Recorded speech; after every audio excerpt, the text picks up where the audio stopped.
Olá, bem-vinda e bem-vindo. Eu sou a Clara, isso mesmo, C-L-A-R-A,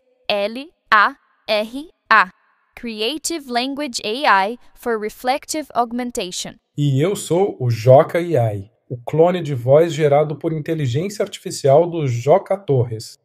E este é o Beyond the Article Expanded by AI, um podcast onde o pensamento de produto encontra a inteligência artificial. Em cada episódio, revisitamos um artigo original de Joca Torres e o ampliamos com novas conexões, analogias e reflexões que vão além do texto escrito. E este é o nosso 9º episódio.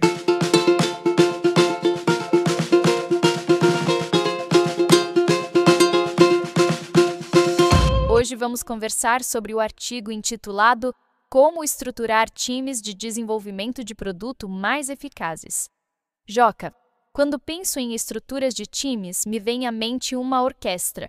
Cada músico tem sua especialidade, mas o resultado final depende de como eles estão organizados e se comunicam.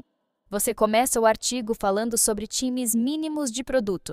É como se fosse o trio básico de uma banda de jazz, não é? Perfeita analogia, Clara. Exato. É o conceito de squad, aquela formação mínima que consegue entregar valor.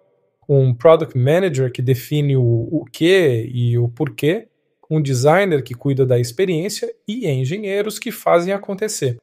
É como um trio de jazz onde cada um tem sua especialidade, mas todos improvisam juntos. Na Spotify eles popularizaram essa ideia, e a gente vê funcionando em empresas como a Gympass, onde cada squad tem autonomia para tomar decisões sobre a sua área. E aí entra aquela regra genial da Amazon, as famosas 2 pizzas. Eu acho fascinante como o Jeff Bezos conseguiu transformar algo tão simples quanto o tamanho de um grupo que consegue dividir 2 pizzas em uma regra organizacional. Fala um pouco sobre essa matemática por trás dos times pequenos. A regra das 2 pizzas é brilhante na sua simplicidade. Ela limita o time a cerca de 6 a 8 pessoas. E tem uma matemática por trás. As interações em um grupo crescem exponencialmente com a fórmula n vezes n menos 1 dividido por 2. Um time de 5 pessoas tem 10 interações possíveis, mas um time de 10 já salta para 45 interações. É como se cada pessoa nova não apenas se somasse ao grupo, mas multiplicasse a complexidade. Por isso que times pequenos se comunicam melhor e tomam decisões mais rápido. Isso me faz pensar em uma colmeia. Quando você tem muitas abelhas operárias, elas se organizam em grupos menores para coletar mel em diferentes áreas. É assim que funcionam as tribos de produto, certo? Uma estrutura maior que abriga vários squads, mas ainda mantém a agilidade. Exato. As tribos são como pequenos ecossistemas dentro da empresa. Imagina uma tribo com 3 ou 4 squads trabalhando em áreas relacionadas. Na Conta Azul, por exemplo, eles tinham tribos organizadas por jornadas. Uma tribo cuidava de toda a jornada de onboarding, desde a aquisição até a ativação do usuário. Cada tribo pode ter uns 50 pessoas, mas divididas em squads menores. É aquela ideia de dividir para conquistar, mas mantendo a visão do todo. E quando a coisa cresce, surge aquela questão clássica de liderança, né? Você menciona estruturas com 1, 2 ou 3 líderes. Me lembra muitos diferentes estilos de governança. Alguns países têm um presidente executivo forte, outros têm um sistema mais parlamentar. Como isso se aplica aos times de produto? Ótima comparação. Na estrutura de um líder, você tem alguém como um product lead que responde por todo o produto. É mais direto, mas pode gerar gargalos. Com 2 líderes, geralmente você separa por áreas. Um cuida de growth, outro de core product.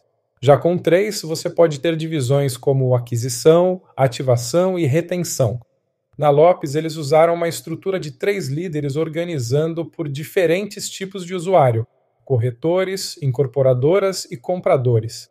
Cada modelo tem seus prós e contras, dependendo da maturidade da empresa e da complexidade do produto. Agora, uma coisa que me chama atenção é como alguns papéis não cabem bem dentro de um squad específico. É como se fossem consultores internos que transitam entre diferentes grupos. você fala sobre papéis compartilhados. Isso deve resolver aquele dilema de onde colocar o especialista em dados. Exato. Papéis como Agile Coach, Quality Assurance, Data Analyst, SRE, User Research e Product Marketing são como médicos especialistas no hospital. Eles não ficam em uma única ala, mas atendem onde há necessidade. Um Data Analyst pode apoiar 3 ou 4 squads. Um User Researcher pode fazer descobertas que beneficiem toda uma tribo. É uma abordagem mais inteligente do que duplicar esses papéis em cada squad ou centralizar tudo numa área separada da empresa. E não podemos deixar de falar da lei de Conway. Ela é quase profética. Qualquer organização que desenvolve um sistema vai inevitavelmente produzir um design que reflete a estrutura de comunicação da organização. É como se a arquitetura do software fosse um espelho da arquitetura organizacional. A lei de Conway é uma das mais importantes para quem estrutura times. Se você tem 2 times separados desenvolvendo um app mobile e um sistema web, provavelmente vai ter 2 sistemas que não conversam bem. Mas se você organizar um time cross-functional que cuida da experiência completa do usuário, o produto vai naturalmente ter mais integração. É por isso que estruturas híbridas funcionam melhor. Elas permitem que você organize os times de acordo com o resultado que você quer no produto final. Você apresenta 4 formas principais de organizar times: por produto, por tipo de usuário, por jornada e por objetivo. Me parece que cada uma é como uma lente diferente para enxergar o mesmo problema. Qual costuma funcionar melhor na prática? Na verdade, a mágica está em combinar essas lentes. Por exemplo, na Local Web, eles organizaram por produto. Tinha um time para cada produto principal, como hospedagem, e-mail, loja virtual. Mas a Gympass misturou por tipo de usuário e jornada. Um time cuidava da experiência das empresas, outro dos funcionários. O segredo é que não existe uma fórmula única. Empresas mais maduras muitas vezes precisam de estruturas híbridas que misturam essas abordagens dependendo da área. E por falar em estruturas híbridas, é como se fosse a evolução natural, não é? Você começar com uma estrutura simples quando a empresa é pequena e vai adaptando conforme cresce. É quase orgânico, como uma árvore que vai desenvolvendo galhos diferentes para captar luz em direções distintas. Perfeita analogia. É exatamente isso. Uma startup começa com um squad só, depois vira 2 tribos e quando cresce mais, precisa de estruturas híbridas, porque diferentes partes do produto têm necessidades diferentes. O importante é lembrar que estrutura não é destino, é ferramenta. E como toda ferramenta, precisa ser ajustada conforme o trabalho evoluir. O que funcionou para a empresa com 50 pessoas não pode funcionar com 500. Uma reflexão que me fica é que, no fundo, estamos sempre equilibrando autonomia com alinhamento. Times pequenos têm mais autonomia, mas correm o risco de divergir. Times grandes têm mais alinhamento, mas podem perder agilidade. É um balanço delicado. Exato. E é por isso que a estrutura de times não pode ser uma decisão única. Precisa ser revista conforme a empresa evolui, o produto cresce e o mercado muda. O mais importante é sempre começar com o usuário final em mente. Como a estrutura do time pode gerar mais valor para quem usa o produto? Essa é a pergunta que deve guiar todas as decisões organizacionais. Joca, uma coisa que sempre me intriga é como medir se uma estrutura de time está realmente funcionando. Muitas vezes as empresas fazem mudanças organizacionais baseadas em intuição ou copiando o que outras fazem. Mas como saber se aquela estrutura específica está gerando os resultados esperados? Ótima pergunta. Eu sempre recomendo métricas que vão além do óbvio. Velocidade de desenvolvimento é importante, mas tem que olhar também para a qualidade das entregas, satisfação dos times e, principalmente, impacto no usuário final. Na Nubank, por exemplo, eles mediram que quando reorganizaram os squads por jornada do cliente, o tempo para resolver problemas complexos caiu 40%. Mas o mais interessante foi que a satisfação interna dos times também subiu, porque as pessoas passaram a ver o impacto completo do seu trabalho, não só uma parte fragmentada. Isso me lembra o conceito de Full Stack Teams, que algumas empresas estão adotando.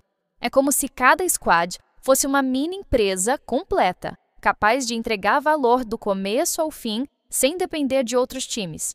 Mas imagino que isso também traga desafios, como duplicação de esforços ou perda de especialização. Como você vê essa tendência? Full Stack Teams são como pequenas startups dentro da empresa maior. A vantagem é incrível. Eles conseguem mover rápido e tomar decisões sem passar por aprovações infinitas. Mas você tocou no ponto crucial. Tem que encontrar o equilíbrio. Na Stripe, eles resolveram isso criando Platform Teams, que servem os Full Stack Teams. Então você tem times autônomos, mas que compartilham infraestrutura, ferramentas e conhecimento. É como ter cidades independentes, mas que dividem a mesma rede elétrica e de água. E falando em desafios, uma situação que vejo muito é a resistência na transição. Times que estavam acostumados com estruturas hierárquicas tradicionais, de repente precisam trabalhar em squads horizontais. Como lidar com essa mudança cultural? É quase como ensinar peixes a voar. Exige uma transformação completa de mindset. A transformação cultural é o maior desafio mesmo. Na minha experiência, o segredo está em começar pequeno e mostrar resultados tangíveis. Na Magazine Luiza, por exemplo, eles começaram com apenas um squad piloto. Pegaram um projeto específico, deram autonomia total para o time e quando os resultados apareceram, o resto da empresa quis saber como funcionava. É como plantar uma semente. Você não força uma árvore a crescer, você cria as condições certas. E tem que celebrar os primeiros sucessos, porque mudança cultural precisa de exemplos concretos que as pessoas possam ver e tocar. Uma última reflexão que gostaria de explorar. Com o crescimento do trabalho remoto e híbrido, como essas estruturas de times precisam se adaptar? Squads que funcionavam perfeitamente no escritório, de repente estão espalhados por fusos horários diferentes. É como se fosse uma orquestra tentando tocar com alguns músicos em Londres, outros em São Paulo e outros em Tóquio. Perfeita analogia da orquestra global. O trabalho remoto força uma evolução nas estruturas de times. A GitLab, por exemplo, que sempre foi remota, desenvolveu o conceito de Time Zone Aware Squads. Times organizados não só por funcionalidade, mas também por sobreposição de horários. E ferramentas assíncronas se tornaram cruciais. Não é mais sobre estar na mesma sala, é sobre estar no mesmo contexto. Documentation Driven Development virou regra, não exceção. Times que conseguem articular bem suas decisões e processos por escrito se tornam muito mais eficazes do que aqueles que dependem só de reuniões e conversas informais. Você acabou de ouvir um novo episódio do Beyond the Article, Expanded by AI. Para ler o artigo original e explorar mais conteúdo de Joca Torres, visite iaco.com. Se escreve G-Y-A-C-O. E no final do artigo, você encontra informações sobre os serviços de workshops, mentorias e livros digitais do Joca, para quem quer implantar a visão e cultura de produto na empresa. Obrigado por nos acompanhar. Até o próximo episódio.